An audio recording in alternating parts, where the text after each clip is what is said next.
Hello tout le monde, j'espère que vous allez bien. On se retrouve dans une nouvelle vidéo pour l'actualité sur les cryptos. On va parler un petit peu de Bitcoin. Il y a eu un petit peu de mouvement hier, alors qui est peut-être dû à certaines news économiques. Donc on va faire le point là-dessus. Je ne sais pas si vous avez un petit peu suivi les actualités par rapport à Silvergate Bank, pardon, et au discours de Powell. Donc voilà, on va faire un petit point là-dessus rapide et puis on parlera d'analyse technique pour voir ce qu'il en est et ce que l'analyse technique nous révèle aujourd'hui. Donc je ne sais pas si vous vous souvenez sur le Bitcoin, alors j'ai pas fait de vidéo hier, donc c'est avant-hier, on avait parlé de ce niveau-là qui était, donc moi j'avais pris le corps de bougie. Alors le corps de bougie, certains pourraient prendre la mèche qui est ici, voilà, en dessous. Après, on peut dessiner aussi une box. Bon, c'est comme vous voulez, peu importe. Mais en tout cas, on a une zone à défendre. On a une zone à défendre ici. Et par rapport aux acheteurs. Et donc, si cette zone est défendue, hop, je vais refaire mon, hop, voilà. Si cette zone est défendue et que le prix vient juste rebondir dessus, on reste encore sur des signaux bullish. Pour l'instant, ça a l'air plutôt mal parti, bien que ça se maintient. Mais ça a l'air plutôt mal parti dans le sens où on est à deux doigts de breaker ce niveau-là. Et donc, on voit bien tous les petits M qui se forment ici et qui sont validés. Et lorsqu'on retrace les Fibonacci de ces M, on arrive dans cette box-là, voire même un petit peu en dessous, si on prend le deuxième objectif donné par le Fibo, alors même si ce n'est pas un nombre Fibonacci, mais bon, voilà. Donc, ça ne serait pas impossible qu'on revienne tout simplement chercher plus bas. Voilà. Ce ne serait pas impossible. Et concrètement, là, l'analyse technique nous dirait que oui, c'est pas bullish, c'est plutôt bearish, on serait plutôt baissier et on pourrait revoir une phase un peu plus baissière pendant quelques temps sur le Bitcoin. Quand on regarde l'indicateur avec Ichimoku, on est clairement dans le nuage, on s'enfonce même dans le nuage et on est en train de retourner vers cette SSB ici. Et donc, si jamais on vient à breaker, à casser cette ESSB par le bas, effectivement, on pourrait revoir un Bitcoin aux alentours des 19 000, 20 000 $. Qui sait, peut-être encore plus bas, mais déjà revenir à ces niveaux-là. Déjà, on a le 20 600 $ ici, qui serait une première résistance, et ensuite on aurait un premier support, pardon, et ensuite on aurait les 18 000 ici qui pourraient venir bloquer. Maintenant, on n'en est pas encore là, mais ce reste des possibilités qu'il faut avoir en tête.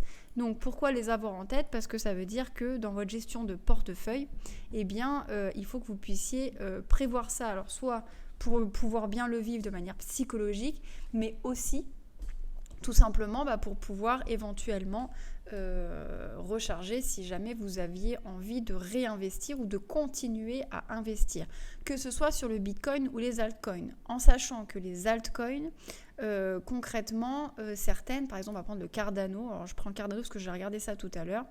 Je vais juste vous enlever Ichimoku si jamais vous n'êtes pas habitué. Le Cardano, concrètement, il est déjà revenu chercher des précédents niveaux, l'équivalent des 20 000 $ sur le Bitcoin.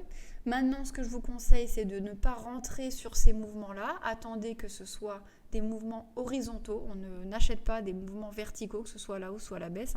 Ça, c'est une règle d'or. Et vous pourrez éventuellement rentrer, mais attendez de voir jusqu'où ça tombe, parce que si vous rentrez là à 0,31 mais que l'ADA redescend finalement à 0,25, vous allez vous dire zut, j'ai raté une opportunité. Donc voilà, attendez pour l'instant, soyez patient, attendez que le marché prenne sa direction, se dessine et on pourra ensuite prendre des décisions éclairées et avisées.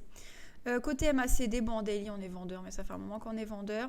Ce qui reste toujours potentiellement pour l'instant, j'ai envie de dire bon signe, c'est la charte en weekly. On est toujours sur un MACD acheteur, même s'il est en train de décliner légèrement. On est toujours côté acheteur, donc de ce côté-là, on n'a pas trop à se soucier, mais ce serait quand même pas un très beau signal que de voir ça. Ce serait pas un M ici, parce que Le deuxième top est plus haut, hein, ça je vous en avais déjà parlé.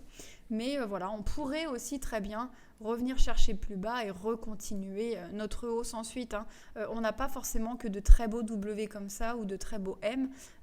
Parfois, on a des choses qui auraient pu aussi se dessiner comme ça et on considérait ça comme un W. Donc attention un petit peu avec ça. C'est pas encore la catastrophe, c'est pas super réjouissant ce qui se passe, mais c'est pas la catastrophe. Et surtout, eh bien, ça s'explique. Alors, ça peut s'expliquer de par tout simplement la volonté, les volontés financières, on va dire, des marchés, du marché crypto-monnaie, mais aussi par rapport aux news. On sait que, on a eu Powell qui a parlé récemment, et donc Powell, c'est par rapport à la Fed, donc c'est aux US. Et Powell, qu'est-ce qu'il dit ? Il a dit que probablement, je crois que c'est 22 mars, si je ne dis pas de bêtises, il y aurait potentiellement une rehausse des taux. Pourquoi c'est pas une bonne nouvelle ? Parce que février dernier ou même janvier dernier, la Fed disait c'est bon, on va se calmer sur la rehausse des taux, on va continuer cette hausse des taux mais sur du 0,25 points de manière tranquille et de manière moins agressive. Là, a priori, on pourrait reprendre quelque chose d'agressif et aller sur du 0,50, on n'est pas encore sur du 0,75, mais on pourrait aller sur du 0,50 tout simplement pour pouvoir gérer cette inflation qu'on gère depuis maintenant plus d'un an. Et donc forcément, les marchés n'ont pas bien réagi, que ce soit le marché des crypto-monnaies ou le marché des actions ou autre, les marchés plus traditionnels. Le Nasdaq a pris un coup, le SPX a pris un coup. Il n'y a que le dollar, bien évidemment, qui s'envole là-dessus, parce que le dollar, c'est une valeur refuge. Donc quand les gens ont cette menace un peu d'inflation, etc., ils se réfugient dans les valeurs plus sûres pour eux. Donc le dollar en fait partie. L'or peut-être en fait partie. J'ai pas regardé si l'or avait pris, mais ça m'étonnerait pas. Oui, voilà, l'or a repris sur cette journée aujourd'hui. Donc voilà, pour eux, ce sont des valeurs refuges. Voilà, à voir ce que ça va donner. On verra aussi fin mars comment ça va bouger. Mais ça, c'est la première nouvelle. Et ensuite, la seconde nouvelle, alors vous avez ça, tac, tac, tac. Vous avez ça à peu près partout. Alors moi, je suis sur le journal du coin, mais vous l'avez sur tous les médias, on va dire, liés un peu aux crypto-monnaies, sur BFM. Alors moi, je suis pas fan de BFM, mais voilà, BFM... Crypto Toast, bref, voilà. Et ça n'a pas fait du bien. Donc c'est Silvergate, donc c'est une banque potentiellement. Alors je crois qu'ils n'ont pas qu'une activité de banque, mais je voudrais pas trop vous dire de bêtises, j'ai pas regardé ça en détail. Mais en gros, liquidation volontaire. Alors ça a été lié aussi à l'affaire FTX, ils ont pris un coup et grosso modo, il y avait eu quelques... menace d'insolvabilité de la part de cette banque, et donc concrètement là ils ont choisi donc c'est volontaire de liquider leur branche bancaire tout simplement et pouvoir rembourser ce qu'ils ont à rembourser tout simplement. Donc forcément ce genre de nouvelles, ça fait pas du bien au monde des crypto-monnaies, ça met un petit point de rappel sur l'affaire FTX qu'il y a eu il n'y a pas si longtemps que ça, et concrètement, le marché réagit pas très bien. Et il est possible que cette journée-là d'hier, parce que ça s'est passé, je crois, cette nuit, on a eu de fort mouvement, on a eu quand même une belle bougie baissière sur le Bitcoin, on la voit très bien en horaire d'ailleurs, si je ne m'abuse, hop, voilà, ça s'est passé donc cette nuit. Voilà, si je dis pas de bêtises, voilà.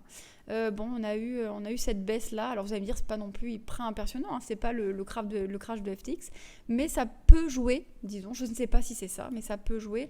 Et du coup, on peut tout simplement avoir cette petite news qui fait un petit peu du mal aux cryptos, mais ça veut pas dire que c'est ce qui va faire que le Bitcoin va s'enfoncer. Donc pour l'instant, affaire à suivre. Côté order flow, ok, on a un petit open interest qui monte là, mais c'est pas hyper flagrant non plus, j'ai l'impression. Alors attendez, je dézoome un peu. On est en 4 heures. Ouais, si, quand même, c'est remonté. Là, au 4 mars, donc il y a quelques jours, on est à 99K, on est à 112K. Bon, ça monte quand même progressivement, mais ça monte. Mais alors, est-ce que c'est des gens qui rentrent en short ou en long, assez difficile à dire. On n'a pas un funding rate qui est vraiment magnifiquement positif. Donc ça doit être assez assez équilibré, pas de liquidation particulière, le ratio long short ok qui remonte. Il faut voir, c'est possible que des gens shortent hein, cette descente là, ce serait vraiment pas impossible, ou alors ils viennent chercher tout simplement eh bien, de meilleurs prix pour racheter. Sur Kingfisher, qu'est-ce qu'on a? Ouais, on a pas mal de liquidations possibles aux alentours des 23 000, donc ça voudrait dire que ce sont encore des vendeurs qu'on pourrait venir breaker, hein, pas breaker, qu'on pourrait venir piéger, pardon. Et ensuite, les prochaines liquidités, c'est vraiment aux 18 000, 16 000, donc c'est vraiment très très bas. Hein. On a quelques petits pics là aux 20 000, mais c'est pas les plus gros pics. À voir par la suite, mais pour l'instant, en tout cas, rien d'alarmant. Tranquillisez-vous, préparez-vous quand même psychologiquement à un retour potentiellement aux 20 000 sur le Bitcoin. Ce serait vraiment pas impossible, hein, d'accord? Donc à voir. Retourner sur ces niveaux-là, voilà, ce serait vraiment pas impossible. Concrètement, ce serait vraiment pas impossible. À voir par la suite. Et surtout, surveiller les altes que vous avez. Et si vous voulez que j'en analyse certains, n'hésitez pas à me les mettre en commentaire, hein, je regarde ça. D'ailleurs, est-ce que j'avais eu des demandes, je sais plus. Non, on m'avait parlé du link, ok, tac. Non, je crois pas qu'on m'avait demandé des analyses particulières, ok, donc ça, ok, tout va bien de ce côté-là. Eh bien, écoutez, je pense que j'irai pas plus loin pour la vidéo, hein, j'aime bien vous faire des vidéos courtes pour que ce soit rapide pour vous et facile. Donc, je vous souhaite une très bonne journée. Et puis, je vous dis à très bientôt. Ah oui, si, ce que j'ai mis sur le Discord, je pense que très prochainement, je vous ferai une vidéo avec le portefeuille que l'on a avec Chinon, nos portefeuilles crypto. Alors, surtout nos portefeuilles altcoin, hein, on va pas parler du Bitcoin. Nos portefeuilles altcoin, parce qu'a priori, ça intéresse quelques personnes. J'avais eu quelques demandes là-dessus. Donc, je pense que je ferai un point là-dessus et on vous fera une vidéo sur ça. Sur ce, je vous souhaite une très bonne fin de journée et je vous dis à très bientôt. Ciao, ciao.